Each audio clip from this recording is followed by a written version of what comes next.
Welcome back to our Bible study in the book of Genesis, first book of God's holy word to us. We are in chapter 5, and I hope that you have read through chapter 5 before starting the video. If not, go ahead and pause and read through chapter 5 and then come back. Chapter 5 of Genesis isn't very long, but it's a very strange, a little puzzling, and maybe a little boring, at least at first look, book of the Bible. It starts off innocently enough. This is the book of the generations, or the Toledoth of Adam. And then it starts getting into this genealogy thing. When Adam lived 130 years, he had a kid, and then he lived another 800 years, and all the days that he lived, and then he died. And then when Seth had lived so many years, he had a kid, and then he lived so many years, and all of his days added up to, and then he died. And then his kid had a kid when he was this age, and then he lived this many years after that kid, and all those years put together mean this, and then he died. And to us, here, sitting in the 21st century, that seems kind of unexciting. Okay, people lived and people died, and I have to go through 32 verses of this. So, one of the things I like to remind people about is that God doesn't tend to include things in His Word that aren't important. The Bible tends to include things that are interesting, novel, things that are meaningful, things that add up to other things, like prophecies and promises. So a little piece of information here, it comes back again later, comes back again later on, and then you see fulfillment. The Bible really isn't in the habit, God isn't in the habit of including a whole bunch of useless information in His letter, His book to us. So what is it with this chapter that's important? Well, I'd like to have you imagine for a moment a time very much unlike anything you have ever known. So this might be a time for you to enter into a fantasy land, as it were, an imaginary place. Imagine that you have lived in a land, a beautiful world, where no one has ever died. Everybody lives. Everybody, they always live, and year after year, everyone lives. And you get to enjoy that constancy of the cycles of life and of seasons, and people getting married and having children, and their children getting married and having children. And you get to see your great grandchildren. And life is wonderful. Now, that's not to say that no one has gotten dead. There are some people that got dead because other people killed them, other people murdered them, and so they didn't live anymore. But that was the one-off. That was the exception. Those things don't really happen in this world that you've been living in.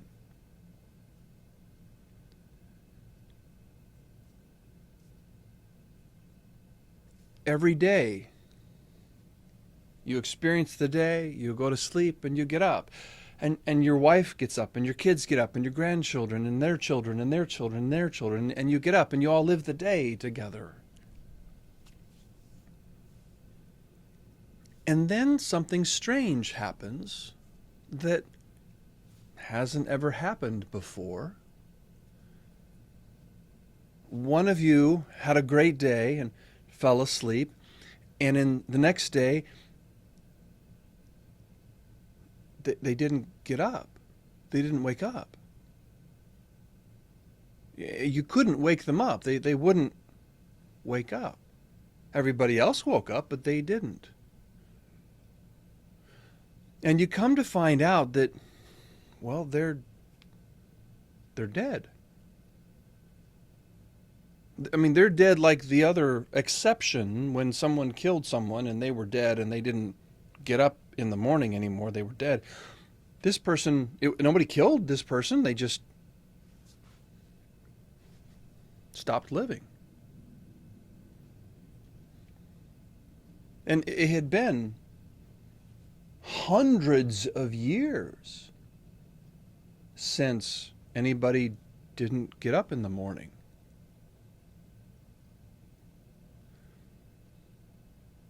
And then you hear tell it happened somewhere else. And then it happened somewhere else.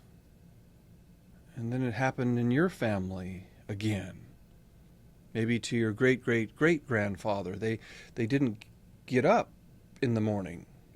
They had died.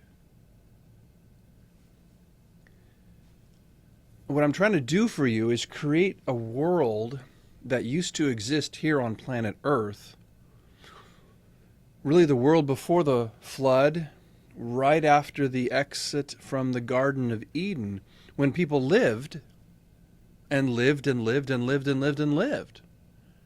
Hundreds and hundreds and hundreds and hundreds and hundreds of years. I mean, yes, God had said to your great-great-great-great-great-grandfather Adam, in the day that you eat of it, you will die. But Adam didn't die. So obviously God was talking in a spiritual way, that the relationship that we had with him had died, and that makes sense because we met God in the garden and we can't go in the garden anymore, and so that relationship has ended, it has died. But we just keep on living. We continue to live, and centuries pass, and then all of a sudden something changes. People die. If you have that world in your mind, and you can place yourself back there, and I know it's a stretch because it's so unlike what we experience today, it's so unlike what we've experienced for 3,500 years. If you can imagine that and then read chapter 5, I think you'll find it takes on an entirely new dimension. Because it starts out and it says, God made humanity, verse 1. God too, male and female. And he blessed them, and he named them, and they lived, and the man and the woman came together as God had commanded, and they were fruitful, and they had babies. And they named them just like God had named Adam. And they lived in 800 years. And they were more fruitful and multiplied. And all the days of Adam were 930 years. And he didn't get up in the morning. He died. And then his son, same thing happened. 105 years, and after that he lived 807 years. And all of his years were 9 centuries and 12. And then he didn't get up. And this kept happening again to Enosh, and to Kenan, and to Mahalalel, and to Jared, and to Enoch. Well, of course, Enoch was a little weird. He just kind of wasn't. But everybody else was like that. Methuselah, Lamech, they just died. See, for them, it must have been an extraordinary experience to live for centuries and centuries and centuries with really no one dying, and then all of a sudden people start to die. They still live a long time, but then they cease to live. It's really strange. And I think chapter 5 is a way of expressing that strangeness that they experienced when they began to realize, I need to write down my history because people are dying and history is going to be forgotten. So we need to either start telling stories so that we remember the history, or we need to write it down. But either way, we need to find a way to express to people that are being born that the world has changed. It's different now. God didn't mean just the spiritual relationship would die. No, he meant we would cease to live as well. So that's the strange case of death in Genesis chapter 5. But there's a lot other stranger things in this chapter. And if you have your worksheet with you, you'll see a lot of strange headings, and then a lot of information, a lot of numbers and names. And at first, it probably looks a little overwhelming. What in the world are we going to talk about with all this stuff? And I get it. I totally understand. And so what I'd like to do is kind of take you through it a little slowly.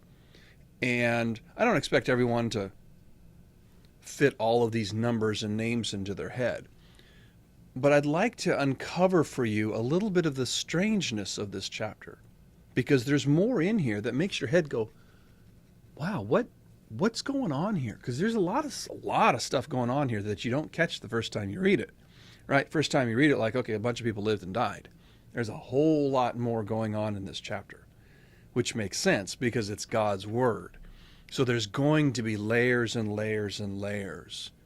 And we get to play like detective, like a mystery, and uncover them and discover the things that God has saved for us. So of all the chapters that we've read in the Bible, and of many of them, this is one of them that has a lot of numbers. Why? Why save all of these numbers for generation upon generations, millennial of God's people to read them? Why? Okay, so let's take a random thing. Verse 15, Mahalalel, he lived 65 years and he had a kid. Okay, what does that matter? What does it matter if he lived 66 years or 75? What's the big deal? He lived after he fathered Jared 830 years. Okay. Why didn't you just say Mahalalel lived 895 years, had a son named Jared, and other kids? Why do we have to separate out these numbers and then add them up and then move on to the next guy, figure out his numbers and add them up? What's going on here? Now, I didn't discover this way of understanding the numbers. This is people who are far better at math than me. I'm not a math person, so I give credit where credit is due. What I'm going to lay out for you or uncover for you, this has been known for a very, very long time, but it's not really discussed much, and I don't know why, but it's rather fascinating, I think. And you'll see on your worksheet there's a little chart with a bunch of numbers. But before we spend too much time looking at the chart, I want you to try and think through a way of numbering that you may not have. And you don't have to be a math person. Like I said, I'm not a math person. You don't have to be a math person to understand this. When we count, one of the easiest ways for us to count is by tens. 10, 20, 30, 40, 50, 60, 70, 80, 90, 100, 110, 20, 30, 40. We count by tens all the time.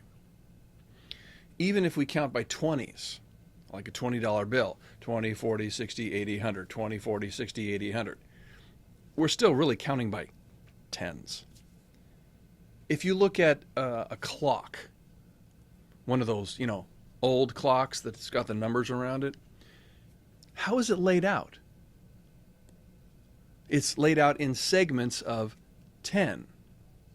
The 1 is 10 minutes past, the 2 is 20 minutes past, the 3 is, I'm sorry, it's laid out in fives. Sorry.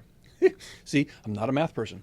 It's laid out in fives, which is counting by tens in half. So 5, 10, 15, 20, 25, 30, 35, 40, 45, 50. So it's still the same thing. We're still really counting by tens, whether we double it or halve it. It's very common. It's what we do. We don't count by fours very much. 4, 8, 12. You don't count change by fours, right? You don't count days of the week by 4. No, none of that makes sense. We don't count by 13s. Unless you play cards, then you might be used to playing by 13s. For the sake of chapter 5 in Genesis, I'd like you to think about counting by 60, as if you were counting by 10. 60, 120, 180, 240, 300, 360. For some of you, that may not be very hard because a lot of geometry is based on 60. A circle is 360 degrees, which is 6 60s. Half a circle is 180, which is 60, 120, 180, 3 60s. So there is a case even in our modern world where we have counted by 60s. And what I'd like you to do is kind of pretend that the author of this chapter, certainly God through his Holy Spirit, counted by 60s like we count by 10s. So, and if you can do that, I think you're going to discover something really crazy and really strange about this chapter. So if we look at the very first name on the left side, it says Adam. Okay. If you go across, it says father age, meaning the age that he became a father, his first son. So Adam, we learned from Genesis chapter 5, was 130. Okay.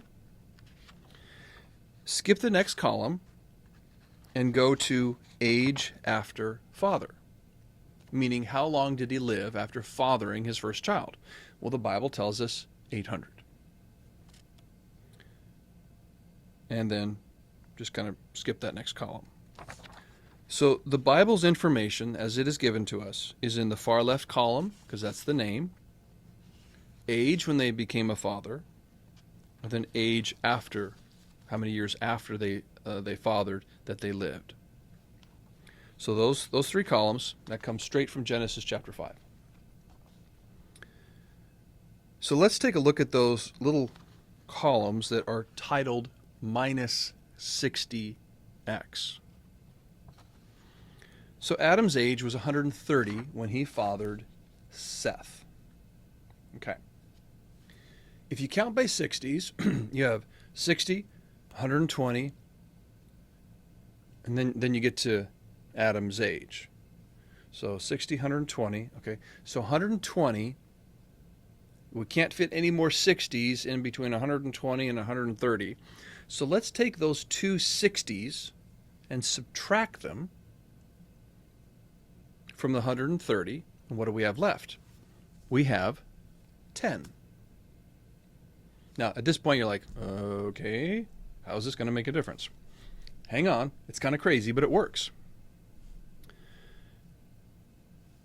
Age after he became a father, Bible tells us 800 years.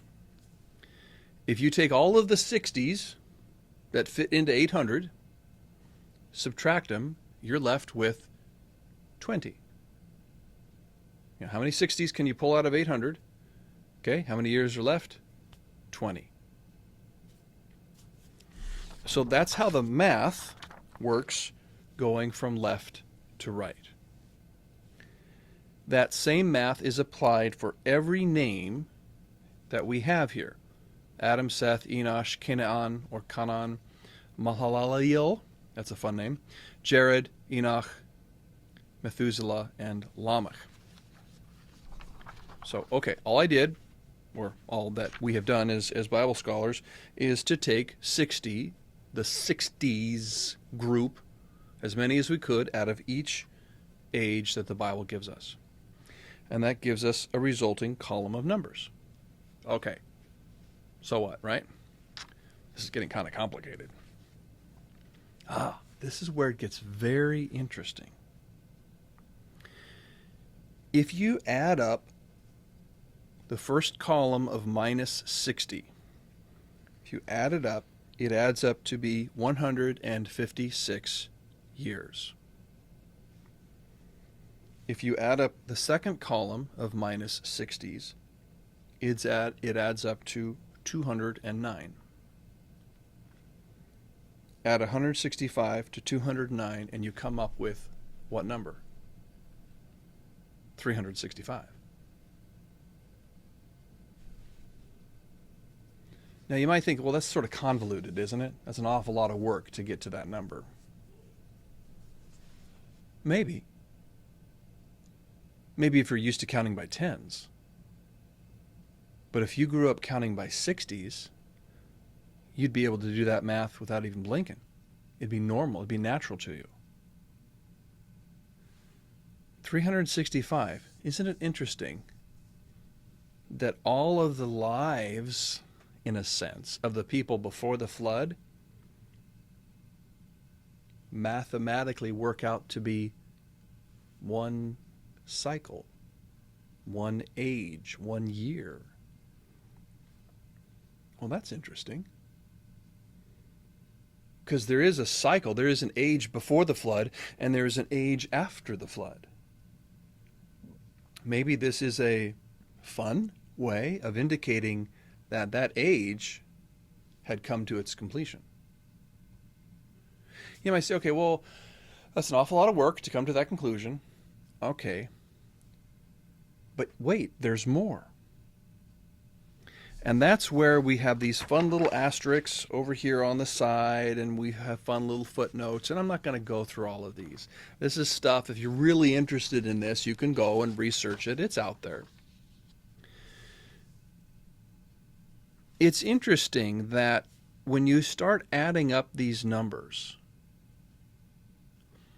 again and again and again, they come up to be the exact number of a synodic period. What's a synodic period, right? Who ever heard of the word synodic period? Well, you know, I got to give the guys who worked this out a lot of credit, because you and I live in an age with electricity. We don't live in an age where when it's nighttime, it's dark.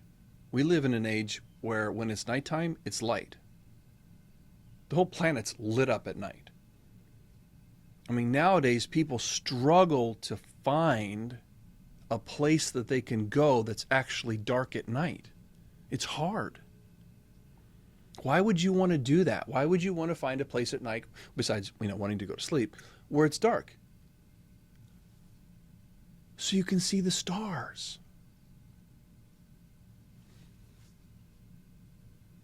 Why would I want to see the stars? Well, because they're beautiful. Okay. But if I go back in time to this world, this age before, what would be a reason that I would want to look at the stars? Let's see here. I've only got 4 chapters of the Bible to figure this out. What would they think is a reason to look up at the stars? To measure their movements? Because a synodic period is when a planet appears at the same place again in the sky. And the number of days that it takes to appear at the same place in the sky is a number that repeats over and over and over again.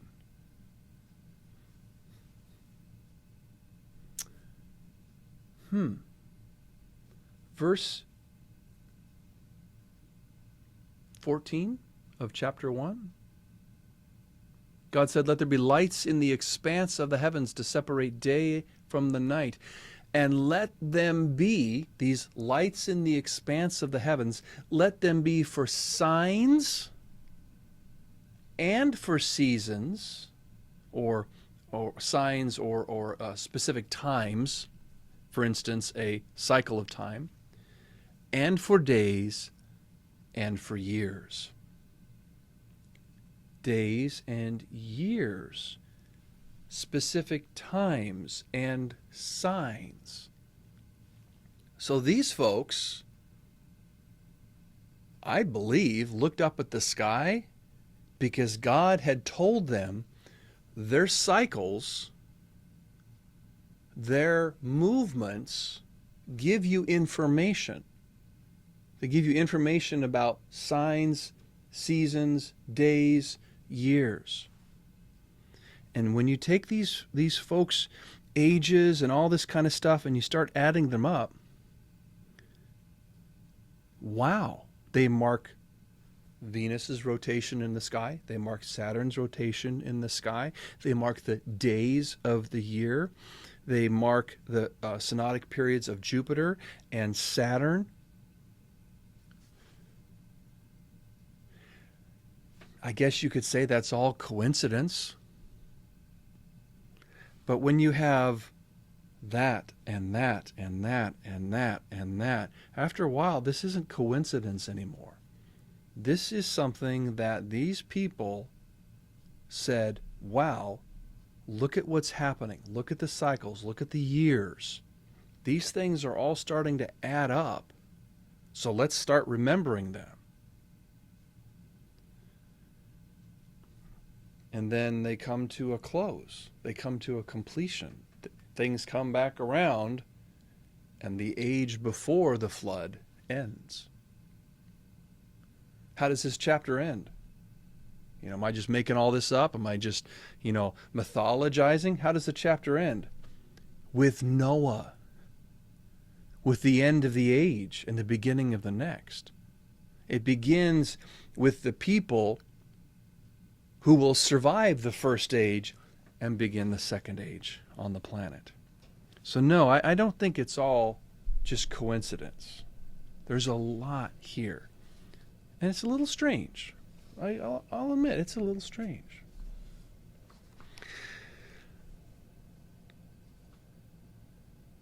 But let's keep going, because there's more strangeness. And if you want to go see the poster that's in the other room, this is what it looks like. Genesis 5, the puzzling chapter. And so I have a puzzle, all these puzzle pieces for all these strange things. We're not even going to cover all of them here in this lesson. There's so many strange things in this chapter. A chapter that you probably at first thought was really kind of boring. But the more you dig into it, as with anything in God's Word, the more interesting it really becomes. Let's talk about the strange, contrasting details. If you take chapter 4 and chapter 5, and you kind of set them next to each other, and if you want to go back right now and kind of breeze through chapter 4 and then, get that in your mind, chapter 4 has a genealogy, right? It talks about the genealogy that comes from Cain and his descendants, and then you have Lamech, and he bore all of these kids, and then we get down to it's a bad genealogy. Lots of bad things happen. But in chapter 4, there's no years, and there's no deaths. In chapter 5, there's a genealogy and years and deaths. That's a little strange. Why have two chapters of genealogy next to each other and have one completely missing things that you would normally put on a genealogical chart, right? How long people lived and when they died, right? That goes on a genealogy. Everybody's genealogy has birth and death dates, right? But chapter 4 doesn't. Why is that? Chapter 4 presents an up and coming culture. A lot of chapter 4 is about the culture of the world before the flood, right? You learn about the father of those who dwell in tents, the father of those who play the lyre and the pipe, the forger of instruments of bronze and iron. You learn about building cities. You learn about people naming cities after their children. You learn about the cultural idea that somebody can take something that God said, kind of possess it for their own and twist it. That was the culture. That's what people lived with. Sure, they had kids and all this kind of stuff. That happened as well, but there's also this kind of twisted nature to things.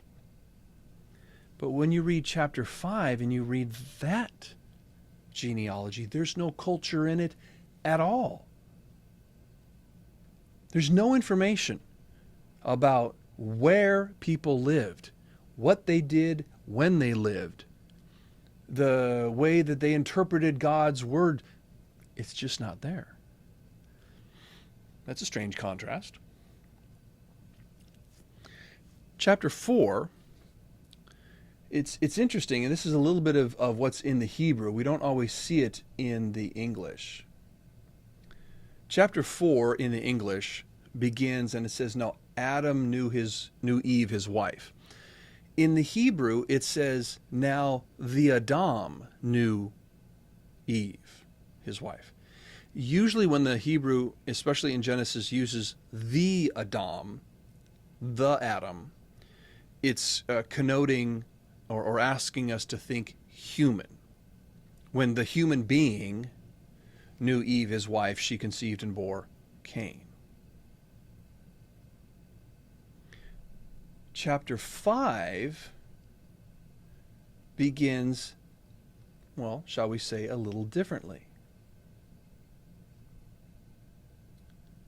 I'm getting back over to there. Yes. So,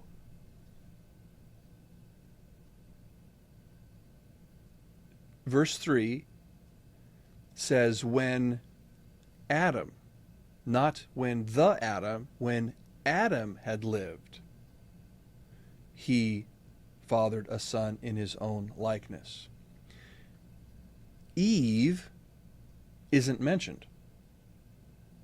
So the only mention of a female here, other than daughters at the end of verse 4, is male and female. He created them, and that's in verse 2. So, chapter 4, the human and Eve. Chapter 5, Adam, specifically Adam, the name, and I'm going to kind of insert there his woman, because the word Eve isn't mentioned, gave birth to a son after his image. Completely new information. Up until now, humans are made in God's image. When we get to chapter 5, Adam has a son in his image. Okay, there's some stuff going on here. The fourth point here, chapter 4 uses the words brothers and sisters. Uses it a lot.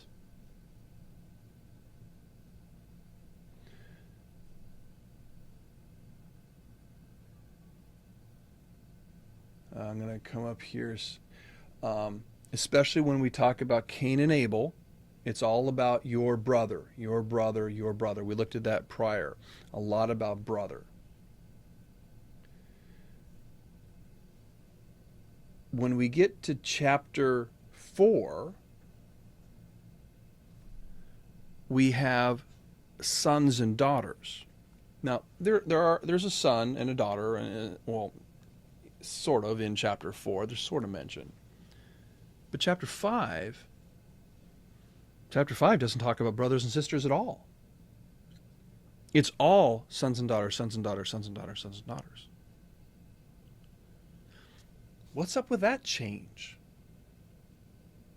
I mean, think about it. Chapter 5, verse 6. Seth lived 105 years. He fathered Enosh. Okay. Seth lived after he fathered Enosh 800 years. And Seth had other brothers and sisters. But it doesn't say that. Brothers isn't a part of chapter 5. It's huge in 4, but not in 5. So there's some very strange contrasting details between these two. Which leads us then into the last thing on our worksheet there, strange family ties. In chapter 4 and chapter 5, we really have two family trees. Okay? Now, at the top of the tree is Adam and Eve. And our first family tree is their first two sons, Cain and Abel. So, if you're writing out your little family tree, you got Adam, and he marries Eve, and they have two sons, one named Abel, one named Cain. Then you got to put X through Abel because he dies, and then Cain has offspring, who have offspring, who have offspring, who have offspring. Chapter 5, we kind of draw a new line away from Cain and Abel. We draw a new line over here, and it begins with Seth. And Seth had offspring, and they had offspring, and they had offspring, and they had offspring. So we have these two family trees going down here. In family tree number 1, Adam is made in God's image. In family tree number 2, Seth is made in Adam's image. So even by their very start, they're different. They're written to be different. So we're supposed to read them differently. The names as you go down are kind of, I don't always like to use the word eerily similar, but it is rather strange, right? So, for instance, you have the name Enoch and Enoch. You have Mahalalel and Mehujael. You have Methusael and Methusalel, or Methuselah. You have Lamech and you have Lamech. You have Cain and Canaim. Now, is that by accident? Is that just coincidence that after, let's see here, 1, 2, 3, 4, 5, 6, 7, 8, 9 generations or 10 generations, y'all start using the same names even though the family trees have diverged? It's very fascinating stuff. And when you get down to Lamech, this is where things, I think, get really strangely interesting.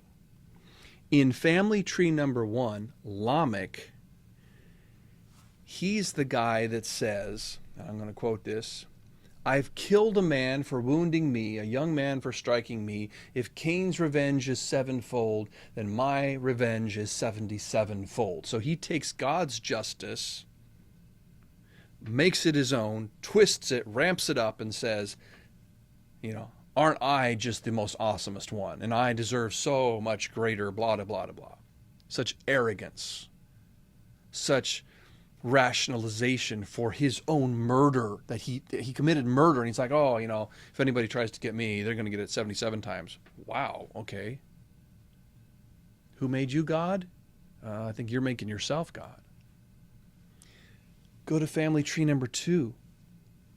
We have another Lamech down at the bottom of the genealogy, except this Lamech will lead to God's justice on the planet. What does God see? Now here we kind of got to slip ahead just a little bit to the beginning of chapter 6, verse 5. Yahweh saw that the wickedness of man was great in the earth. Sounds like Lamech. Family tree number 1, Lamech. Every intention of the thoughts of his heart was only evil continually. And Yahweh regretted, he grieved that he had made man on the earth. It grieved him to his heart.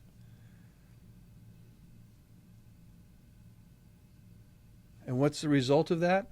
Verse 8, Noah found favor in the eyes of the Lord. So from one Lamech we have usurped justice. From the other Lamech comes God's right justice. And on the right side, there's a column there that's got a couple of other notes in there for you. Chapter 5. It's a strange chapter of the Bible, and there's a lot in there. There's a lot more that I haven't even talked about.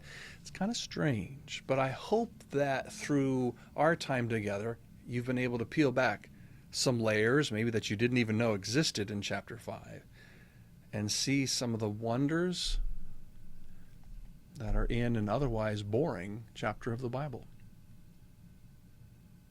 Till next time, God bless you.